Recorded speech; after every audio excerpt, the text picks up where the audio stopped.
దయాకర్ గారు ఒక పార్లమెంట్ ఎన్నికల ఫలితాల తర్వాత తెలుస్తుంది. ఒక ఇంట్రెస్టింగ్ అబ్జర్వేషన్ ఏంటంటే, ఇప్పుడు లక్ష్మణ్ ఈ మధ్య ఆయన బీజేపీలో కీలకమైన పాత్ర లేకపోతే కీలకమైన వ్యాఖ్యలు చేస్తూ ఉన్నారు పార్లమెంటరీ పార్టీ నేతగా, ఎంపీగా. భవిష్యత్తులో బీఆర్ఎస్ కాంగ్రెస్ లో విలీనం ఖాయం అంటే అప్పుడు మళ్ళీ 2014 రోజులకు తీసుకెళ్లారు. అప్పట్లో టీఆర్ఎస్ కాంగ్రెస్ లో విలీనం అవ్వాల్సింది అవ్వక ఇదంతా 10 ఏళ్ల చరిత్ర ఏం జరిగింది, మిమ్మల్ని ఎలాగా చావగొట్టి చెవులు మూసారు కేసీఆర్, మళ్ళీ మీరు ఎలా బౌన్స్ బ్యాక్ అధికారంలోకి వచ్చారు, మళ్ళీ అలాంటి పరిస్థితి వస్తుందా? మీరేమో ఎన్నికల ముందంతా బీజేపీ బీఆర్ఎస్ అని పాట పాడి, అంటే కంప్లీట్ గా ఒక ఇంట్రెస్టింగ్ సినారియో ఉండబోతోందా ఎన్నికల తర్వాత, ఫలితాల తర్వాత?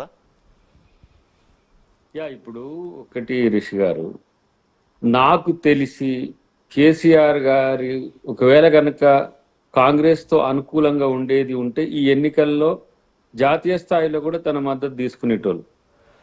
నితీష్ కుమార్ గారు కూడా ఒక ప్రయత్నం చేసిండ్రు. ఇది ఎందుకంటే ఇది చెప్పొచ్చు, ఇప్పుడు ఏం పెద్ద సమస్య కూడా కాదు. నితీష్ కుమార్ గారే కేసీఆర్ గారిని తీసుకురావాలని ఒక ప్రణాళిక చేసిండు. అఖిలేష్ తర్వాత రాహుల్ గాంధీ గారితో మంచిగా ఉంటే అఖిలేష్ తో ఒక రాయబారం వచ్చింది. మమతా బెనర్జీ గారు ఉన్నప్పుడు కూడా వచ్చింది అనేది నాకున్న సమాచారం. సోనియా గాంధీ గారు వారిని వారించింది ఎందుకంటే మళ్ళీ వస్తే ఇక్కడ ఇప్పుడు మేమే అవినీతి అక్రమాలని చెప్పేసి పదే నిరంతరం కాళేశ్వరం నుంచి ప్రతి ఒక్కటి విమర్శించి ఇట్లా మేము తీసుకుంటే ఇట్లా బదనామవుతాం. రెండోది, తెలంగాణ ఇచ్చినాక అది కేసీఆర్ గారి ప్రకటన, మేము విలీనం చేస్తాం పార్టీలు అని చెప్పి కాంగ్రెస్ పార్టీనే పూర్తిగా విలీనం చేసుకున్నాను. అంటే ఏంది, మన సిఎల్పి టెక్నికల్ గా బట్టి గారు సిఎల్పిగా కొనసాగిండ్రు కానీ మొత్తం సిఎల్పి అంతా కూడా అసలు లేదు, ఎల్పి లేదు. ఎల్పి ఎవరికి ఇచ్చిండ్రు? ఎంఐఎంకి ఇచ్చిండ్రు ప్రతిపక్ష హోదా. ఫస్ట్ ప్రైమ్ అపోజిషన్ ఎవరు అని అంటే నీకు ఎంఐఎం అయింది దానికి. సో ఆ పరిస్థితుల వల్ల రేపు దేశం మొత్తానికి జరిగే ఎన్నికల్లో కూడా నేనే ఖర్చు భరిస్తా అంటే కూడా కేసీఆర్ గారిని వద్దని చెప్పిండ్రు అంటే ఇక అర్థం చేసుకోండి మీరు. ఇప్పుడు మీరు ఏ నియోజకవర్గ రిపోర్ట్ తీయండి, సరే పెద్దలు ఉన్నారు కదా, బండారి గారు ఉన్నారు కదా, బీఆర్ఎస్ ఓటు ఎటు షిఫ్ట్ అయిందో అడగండి, రేపు అటే టిల్ట్ అవుతుంది. రేపు బీఆర్ఎస్ కూడా అటే టిల్ట్ అవుతుంది. ఇక నేను ఇప్పుడు బీజేపీ వద్దని నేను ఎందుకు కామెంట్ చేయాలి? రేపు కేంద్ర మంత్రి నేను అవుతారని ఎప్పుడో చెప్పిన, 3 నెలల క్రితం చెప్పిన, కేంద్ర మంత్రి కావడానికి కేసీఆర్ గారికి అవకాశం ఉంది అని. ఎందుకు? రేపు రాజ్యసభ ఇవ్వచ్చు, మంత్రి ఇవ్వచ్చు, లేదంటే టిఆర్ఎస్ విలీనం చేసుకుంటే ఇంకెవరికైనా మంత్రి ఇవ్వచ్చు, చెప్పలేము. పరిస్థితులు అట్లా మారబోతుంది. ఎన్నికల ముందు ప్రయత్నం చేశారు, నేను ఒప్పుకోలేదని మోడీ చెప్పారు. సో ఇప్పుడు ఎన్నికల తర్వాత ఇప్పుడున్న పరిస్థితిని బట్టి ఇంకా అది తథ్యమా? అంటే నేనేమంటున్నానంటే వారి కుమారుణ్ణి నాయకుడిని చేసుకోవాలని అన్నప్పుడు ఈ చర్చ వచ్చింది అనేది వారు మోడీ గారు చెప్తూ దానికి వివరణ కేసీఆర్ గారు చెప్పింది. కానీ నేనేమంటా అంటే జాతీయ రాజకీయాల్లో వచ్చే మార్పుల్లో ఆఫ్టర్ 4th జూన్ ఒకవేళ కాంగ్రెస్ వస్తే, లేదు బీజేపీ కొనసాగితే, ఇవి 2 ఆప్షన్సే కదా. అవును, బీజేపీ కొనసాగితే బీఆర్ఎస్ ఎట్టి పరిస్థితుల్లో ఇంకో వైపు ఆలోచించే ఆలోచనే ఉండదు. ఎందుకంటే ఆల్రెడీ అది అండర్ కరెంట్ గా నడుస్తున్నది కాబట్టి ఇంకా మీరు ఇంకో మాట అనడానికి కూడా వీల్లేదు. రెండవది, కాంగ్రెస్ వస్తే అయితే పోరాడడానికి బీజేపీతో ఉండాలి తప్పితే కాంగ్రెస్ తో ఉండడానికి అవకాశం ఉండే స్థితి లేదు. ఎందుకంటే ఇక్కడ ఆల్మోస్ట్ ఆల్ క్లోజ్ డోర్స్ ఎందుకైనాయనంటే కారణం ఇంతకు ముందు చెప్పిన 2 అంశాలు. గతంలో టిఆర్ఎస్ పార్టీ కాంగ్రెస్ పార్టీతో పొత్తుతో కలిసిన తర్వాతనే బీఆర్ఎస్ బలపడింది. అఫ్ కోర్స్ ఆ రోజు 6 మంత్రులు అయినరు, ఒక 40 సీట్లకు పైసలకి ఏదో 26 సీట్లు, 40 సీట్లు ఇస్తే 26 సీట్లు ఏమో గెలిచిండ్రు. అటు తర్వాత మళ్ళీ పక్కకు పోయింది, ఆ పొత్తు కాస్త విరిగిపోయింది. ఏది ఉద్యమ సమయంలో కాంగ్రెస్ తో కలిసిపోవాలనే ఎత్తుగడలో తను తెలంగాణ ఏర్పడ్డ తర్వాత నాకే అవకాశం పెరుగుతుంది, జాతీయ స్థాయిలో కాంగ్రెస్ కు వ్యతిరేకత వస్తుందని గమనించిండు, తను విడిగా ఉన్నాడు, గెలిచిండు. గెలిచిన తర్వాత కాంగ్రెస్ ను భాజపా సూచనల మేరకు నష్టపరిచే ప్రయత్నం చేసిండు.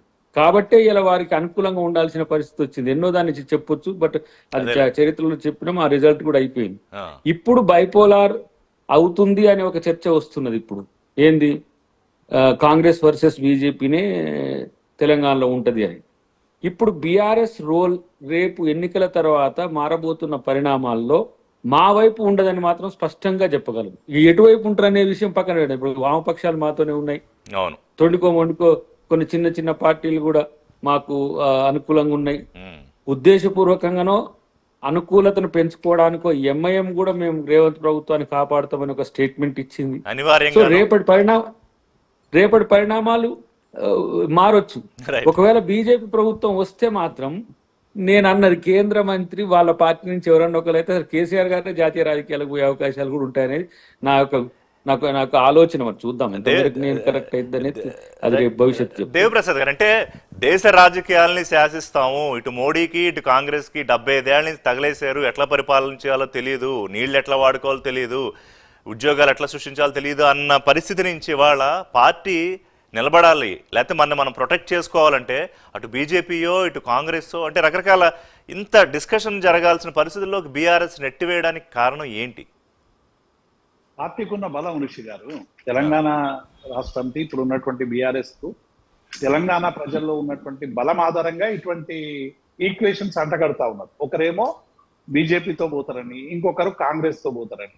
ఈ రెండు అంటే ఎట్లయిపోయిందంటే, ఇంతకుముందు రామన్ గారు చెప్పినట్టు తెలంగాణ ప్రాంతంలో బీఆర్ఎస్ పార్టీ ఎదుగుదల అనేటువంటిది రెండు జాతీయ పార్టీలకు కూడా అడ్డంకి అని ఇద్దరు కూడా అనేక సందర్భాల్లో బీఆర్ఎస్ పార్టీని టార్గెట్ చేసేటువంటి ప్రయత్నం చేస్తారు. ఏ రాజకీయ పార్టీ అయినా ఇంకొక రాజకీయ పార్టీని టార్గెట్ చేయడం అనేటువంటి ఫండమెంటల్ రైట్, న్యాచురల్ కదా. ఎట్లాగో మేము ఆ పార్టీని లేకుండా చేసి మేము ముందుకు పోవాలి అనుకోవడం, లేకుండా చేసి ఐ మీన్ అంటే ప్రజల్లో ఒప్పించి ఓట్లు వేసుకొని ఇట్లాగ మళ్ళీ ఆగస్టు సంక్షోభం వస్తని లక్ష్మణ్ గారు ఎందుకు తెలియదు. కానీ ఈడ స్పష్టంగా ఏం కనబడతా ఉందంటే, రెండు రాజకీయ పార్టీలు కూడా అటు బీజేపీ కావచ్చు ఇటు కాంగ్రెస్ కావచ్చు, రెండు కూడా ఇవాళ బీఆర్ఎస్ లేని తెలంగాణను ఊహించుకునేటువంటి ప్రయత్నం చేస్తా ఉన్నాయి. కానీ అది ఎంత మాత్రం సాధ్యం కాదనేటువంటి విషయం అందరికీ తెలుసు. మేము ఇంకొక పార్టీని మేము కాంగ్రెస్ పోతుంది అని అనుకున్నారు. ఇవాళ కాంగ్రెస్ పార్టీ అధికారంలోకి రాలేదా? దేశవ్యాప్తంగా కూడా ఇలా కాంగ్రెస్ పార్టీ అసలు ఆయన రాహుల్ గాంధీ ఏజ్ అంతా కూడా వస్తాయా లేదా అనేటువంటి చర్చ జరిగింది.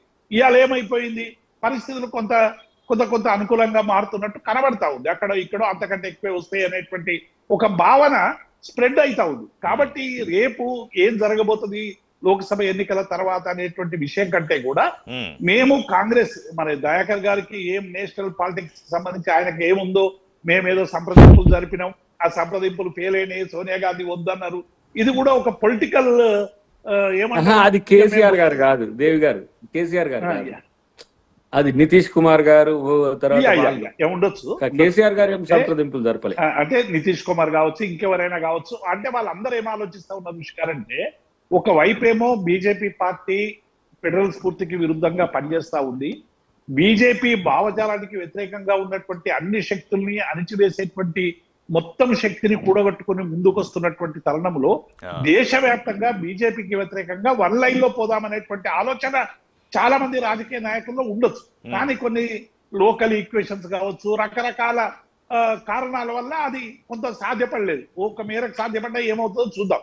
కాబట్టి డెఫినెట్ గా టీఆర్ఎస్ పార్టీ బీఆర్ఎస్ గా మేము ఇప్పుడు ఏ పార్టీ వైపు కూడా చూసేటువంటి అవకాశం లేదు. అటు కాంగ్రెస్ అయినా బీజేపీకి అయినా రెండు సమాన దూరంగా ఉండాలనే మేము నిర్ణయించుకున్నాం. మీరు అన్నారు జాతీయ ప్రత్యామ్నాయాన్ని సృష్టించినటువంటి వాళ్ళు చెతికిలబడి. అవును, ఒక ఆలోచన ఇప్పుడు ఆర్థిక విధానాల విషయంలో కావచ్చు, గత 75 సంవత్సరాల భారతదేశం స్వాతంత్రం సిద్ధించిన తర్వాత ప్రజల మౌలిక జీవితాలు మారలేదనేటువంటి విషయం వాస్తవం. ఇవాళ 78 కోట్ల ప్రజల సంపద కేవలం 22 మంది దగ్గరే ఉందని అనేటువంటి వార్తలు చాలా కేటగిరికల్ గా ఇలా స్ప్రెడ్ అవుతున్నటువంటి సమయం. అంటే ప్రజాస్వామిక దేశంలో ఇంత అన్బ్యాలెన్సెస్ ఉండడం అనేటువంటిది సమాజానికి హానికరం అనేటువంటి విషయాన్ని ఈ ప్రాసెస్ లో అంటే టిఆర్ఎస్ బీఆర్ఎస్ గా మారి దేశ ప్రజలకు సరే ఆయనకి తోచినంత లేకపోతే ఆయనకున్న రాజకీయ పరిజ్ఞానంతో ఏదో చెయ్యాలని పరితపించిన కేసీఆర్ తన వెనకాల ఏం జరుగుతోంది, తన సొంత రాష్ట్రంలోనే ఏం జరుగుతోంది, తనకి ఎందుకు వ్యతిరేకత వచ్చిందనే దాన్ని గమనించుకోలేకపోయారు. అప్పటి నుంచి కూడా కేసీఆర్ ది డౌన్ ఫాల్ అనే కదా వాళ్ళ అందరూ మాట్లాడుతున్నారు. ఋషి గారు రాజకీయాల్లో ఎట్లయిపోతుందంటే డౌన్ ఫాల్ అనేది సీటింగ్ లేకపోయే వరకల్లా వెంటనే డౌన్ ఫాల్ అనేటువంటిది ఒక ముద్ర వేసి పెట్టేస్తారు. ఇక డౌన్ ఫాల్ 39 సీట్లు వచ్చినాయి కాబట్టి ఇది లేవదు, రేపు రానే రాదు. ఒక 20 మంది ఎమ్మెల్యేలు పోగానే ఇక ఉండదు. ఎమ్మెల్యేలు అటు ఇటు పోయిన వాళ్ళు ఎంతమంది ఓడిపోయారో మనం ఆంధ్రాలో చూసినాం, తెలంగాణలో చూసినాం. అనేక సందర్భాల్లో రకరకాల ఈక్వేషన్స్ వస్తాయి. ఎప్పుడు పాలిటిక్స్ స్టాగ్నేషన్ గా ఉండవు ఋషి గారు. మీకు తెలుసు, పెద్దలు మా దయాకర్ గాని మా రామ్మోహన్ గాని మిత్రులందరికీ కూడా తెలుసు. ఏదైనా పాలిటిక్స్ అనేటువంటి ముందుకు పోవాలి, వెనక్కిపోయినట్టు అనిపించినా కూడా ఇంకొక అడుగు ముందుకు వేయడానికే శక్తియుక్తుల్ని కూడగట్టుకుంటాం. Right. ఇవాళ డెఫినెట్ గా బీఆర్ఎస్ పార్టీ మేము ఈ 10 ఏళ్ల పాలనకు సంబంధించినటువంటి రివ్యూ చేసుకుంటున్నాం. ఈ రివ్యూలో మేమేమైనా పొరపాట్లు చేసినాం అనేటువంటి విషయాలు ఆలోచించుకుంటున్నాం. ప్రజలకు ఎట్లా దగ్గర కావాలనేటువంటి కొత్త కార్యాచరణతో ముందుకు పోవాలని అనుకుంటా ఉన్నాం. ఇవన్నీ సరైనటువంటి రీతిలో ఆవిష్కరించబడితేనేమో మేము మళ్ళీ లేచి ప్రజల మనసును కన్విన్స్ చేసి మళ్ళీ అధికారంలోకి వచ్చేటువంటి అవకాశం సందర్భం వచ్చినప్పుడు వస్తుంది. కానీ మేము అవి ఏవి లేకుండా మహేష్ గారు కాంగ్రెస్ పార్టీ తప్పులు ఆ తప్పుల ద్వారా మేము వస్తామని మేము అనుకుంటే మాత్రం చాలా దెబ్బతింటామనేటువంటి విషయాన్ని నేను ఈ సందర్భంగా గుర్తు చేస్తా ఉన్నాను. రెండవది కూడా మోదీ గారి ప్రకటనలు ఇటీవల మనం చూస్తా ఉన్నాము. ఎంత మోదీ గారు గౌరవంగా ఒక ప్రధానమంత్రిగా ఉండి ఇంత అభేద్యమైనటువంటి నాయకుడిగా ఉన్నటువంటి అది కాంగ్రెస్ పార్టీని కావచ్చు, మమ్మల్ని కావచ్చు, ఇంకొకరు కావచ్చు, చివరికి మావోయిస్ట్ ఏజెండానే కాంగ్రెస్ పార్టీ ఎజెండా అనేదాకా వచ్చిండు రిషి గారు. అంతకన్నా ఎక్కువే అన్నారు. కాదు, పాకిస్తాన్ లో సెలబ్రేషన్ జరుగుతాయి, ఆప్ని కాంగ్రెస్ ని పాకిస్తాన్ గెలవాలని కోరుకుంటోంది, ఇంకా చాలా మాట్లాడేర్లేండి. సో అది ఒకసారి పక్కన పెట్టేద్దాం.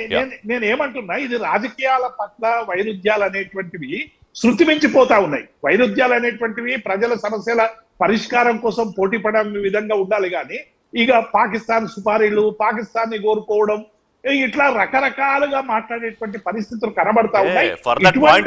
మొదలు మనం కాదు sir, for that point of matter ఏ రాజకీయ పార్టీ అయినా అధికారంలోకి రావాలని పరితపించిపోయేది ప్రజాసేవ కోసమే. ఇప్పుడు మోడీ ఏమన్నారు, నాకంటూ నేను అసలు బతుకుతున్నానా, నా బ్రాండ్ ఏమిటో నాకు తెలుసా, నాకు బ్రాండ్ ఇచ్చిన దేశ ప్రజలే, నన్ను మళ్ళీ కావాలనుకుంటాం దేశ ప్రజలే. ఇది కదా మోడీ గారి నరేషన్. అది వదిలిపెట్టేద్దాం, మళ్ళీ తెలంగాణకు వచ్చేద్దాం. సో రైట్ మహేష్ గారు, నాకు క్లియర్గా ఇప్పుడు గేట్ వే ఆఫ్ సౌత్ మీకు మొట్టమొదటి కర్ణాటకలో అధికారం వచ్చింది, తర్వాత మీరు కోల్పోయారు. లేదు బీజేపీ దాదాపుగా అధికారంలోకి వచ్చేస్తుంది తెలంగాణ అన్నప్పుడు ఏం జరిగింది? మీ స్వయంకృతాపరాధమా, వాట్ ఎవర్ పొలిటికల్ ఈక్వేషన్స్, ఇవాళ కాంగ్రెస్ రేవంత్ రెడ్డి ప్రభుత్వం ఉంది. కానీ మీకు అది నచ్చట్లా సుతారము బీజేపీకి. కర్ణాటకలో కాంగ్రెస్ ఉండడానికి కానీ తెలంగాణలో కాంగ్రెస్ ఉండడానికి కానీ బీజేపీ జీర్ణించుకోలేకపోతుందని నేను అంటాను. ఒప్పుకుంటారా? లేదంటే లక్ష్మణ్ కానీ, లేకపోతే బీజేపీ కీలక నాయకులు కానీ, లేకపోతే కర్ణాటక మాజీ ముఖ్యమంత్రి బసవరాజ బొమ్మాయి కానీ ఎందుకు ఎన్నికల తర్వాత ఏదో జరిగిపోతుందని బూచిని చూపిస్తున్నారు? ఏంటి మీ ప్లాను? ఏం చేద్దాం ఈ రెండు ప్రభుత్వాలని? మన పార్లమెంటు లాస్ట్ సమావేశంలో, లాస్ట్ సెషన్ లో ప్రధానమంత్రి గారు మాట్లాడుతూ ఒక మాట అన్నారు, ఈ దేశంలో నేను కోరుకునేదంటే బలమైన ప్రతిపక్షం ఉండాలని కోరుకుంటున్నా అని చెప్పిండు. ప్రతిపక్షం బలంగా ఉంటేనే మేము చేసే పనులు, మేము చేసే తప్పులు ఏమనుంటే ఎత్తి చెప్తేనే మేము సరి చేసుకోగలుగుతాం, ఈ దేశాన్ని సరైన దిశానిర్దేశం చేయగలుగుతాం అని చెప్పేసి ఆయన మాట్లాడడం జరిగింది. సో అట్లాంటి ఒక బ్రాడర్ కాన్సెప్ట్ ఉన్నటువంటి పార్టీ భారతీయ జనతా పార్టీ. ఈ దేశంలో ప్రజల పక్షం ఉండాలి, ప్రతిపక్షం ఉండాలి, ప్రతిపక్షం ఉన్నప్పుడే బాగుంటుంది అని చెప్పేసి కోరుకునేటటువంటి ఒక వ్యక్తి ఆ స్టేట్మెంట్ మీరు కాదు, అదే బ్రాడర్ కాన్సెప్ట్ తో శివసేన ఏం చేశారు, ఎన్సీపీని ఏం చేశారు, ఇంకా చాలా ఎగ్జాంపుల్స్ ఉన్నాయి. ఆ బ్రాడర్ కాన్సెప్టే బ్రాడ్ గా తెలంగాణకి కర్ణాటకకి వచ్చేస్తోందా అని అదే చెప్తున్నారా. శివసేన అక్కడ పోయి బీజేపీ వాళ్ళు కూల్చలేదు, వాళ్ళు చేసుకున్న అపరాధం, వాళ్ళు అక్కడ వాళ్ళు అక్కడ మాకు వద్దు వాళ్ళతో అని చెప్పేసి వాళ్ళు బయటకు వచ్చి బీజేపీతో జాయిన్ అయితే మా ముఖ్యమంత్రిగా పనిచేసిన వ్యక్తి ఒక ఉప ముఖ్యమంత్రి పొజిషన్ తీసుకొని అక్కడ పనిచేస్తా ఉన్నాడు అన్న. ఇప్పుడు కర్ణాటకలో కావచ్చు, తెలంగాణలో కావచ్చు, కర్ణాటకలో డెఫినెట్లీ పార్టీ అధికారంలోకి వచ్చింది. అక్కడ కొన్ని ప్రజల ఈక్వేషన్స్ కావచ్చు, కర్ణాటక ఉన్నటువంటి ప్రజల యొక్క ఎప్పుడు కూడా ఒక పార్టీకి 2 సార్లు అధికారం కట్టబెట్టిన చరిత్ర లేదు. సో దాని కారణంగా కూడా పార్టీ ఓడిపోయిందన్న. ఈరోజు తమిళనాడులో కూడా ఒక మంచి రిజల్ట్ రాబోతుంది. రేపు రానున్నటువంటి పార్లమెంట్ ఎలక్షన్ లో బీజేపీ అక్కడ మంచి సీట్లు గెలవబోతున్నది under the leadership of Annamalai గారు. అట్లాగే తెలంగాణలో కూడా బీజేపీ అధికారంలోకి వస్తుంది అనుకున్న తరుణంలో కొన్ని జరిగినటువంటి పరిణామాల ద్వారా ప్రజలు బీజేపీ కొంచెం కాంగ్రెస్ వైపు మొగ్గు చూపారు, కాంగ్రెస్ కి అధికారంలోకి వచ్చింది. అఫ్ కోర్స్ మేము మళ్ళీ అదే చెప్తున్నాం. మొన్న లక్ష్మణ్ గారు కూడా మాట్లాడుతూ మేము కూల్స్తామని చెప్పట్లేదు ఆయన ఎప్పుడు కూడా. Political brain of BJP. ఇప్పుడు లక్ష్మణ్ గారు ఏమన్నారు, బసవరాజ బొమ్మాయి ఏమన్నారంటే పార్టీలో ఎమ్మెల్యేలు ఎంపీలే తిరగబడతారు. ఆయన అన్న మాట ఏంటి, ఎన్నికల తర్వాత తెలంగాణలో ప్రభుత్వంలో తిరుగుబాటు జరిగే అవకాశం ఉంది, ఎన్నికల తర్వాత తెలంగాణ కర్ణాటక అవుతుందో హిమాచల్ అవుతుందో చూద్దాము అన్నారు లక్ష్మణ్ గారు. మీకు చిన్న విషయం చెప్తాను. నేను చాలా మంది మేధావులు చెప్తా ఉంటాను కొద్దిమంది కలిసినప్పుడు, తెలంగాణ లోపల కాంగ్రెస్ ను కూల్చడానికి బయట వాళ్ళు ఎవ్వరు ప్రయత్నం చేయాల్సిన అవసరం లేదు, వాళ్ళే కూల్చుకుంటారు. వాళ్ళు ఎందుకు కూల్చుకుంటారు అంటే ఇప్పుడు చాలా మంది ఉన్నటువంటి మంత్రులలో ఎంతమంది ఇబ్బంది పడుతున్నారో ముఖ్యమంత్రితో తెలుసు. ముఖ్యమంత్రి గారు కూడా ఎంతమంది మంత్రులతో ఇబ్బంది పడుతున్నారో ప్రతి ఒక్కరికి తెలుసు అన్న. ఆ కాంగ్రెస్ అవకాశం లేదు, కాంగ్రెస్ లేదు. వాళ్ళందరూ కలిసినప్పుడు చక్కగా నవ్వుకుంటూ మాట్లాడుకుంటున్నారు. ఉప్పు నిప్పులాగా ఎన్నికల ముందున్న కోమటిరెడ్డి రేవంత్ రెడ్డి వాళ్ళ 10 ఏళ్ళు రేవంత్ రెడ్డి ముఖ్యమంత్రిగా ఉంటాడని చెప్తున్నారు. మీ ఏలేటి మహేశ్వర్ రెడ్డి ఉత్తమ్ కుమార్ రెడ్డి 100 కోట్లు ఢిల్లీకి ఇచ్చాడు, లేకపోతే 500 కోట్లు ఇస్తా అన్నాడని ఇవన్నీ మరి బీజేపీ వాళ్ళే మాట్లాడుతున్నారు. వాళ్ళంతా కూడా రేవంత్ రెడ్డి గారు సీట్కి ఎసరు పెడుతున్నారు అన్న.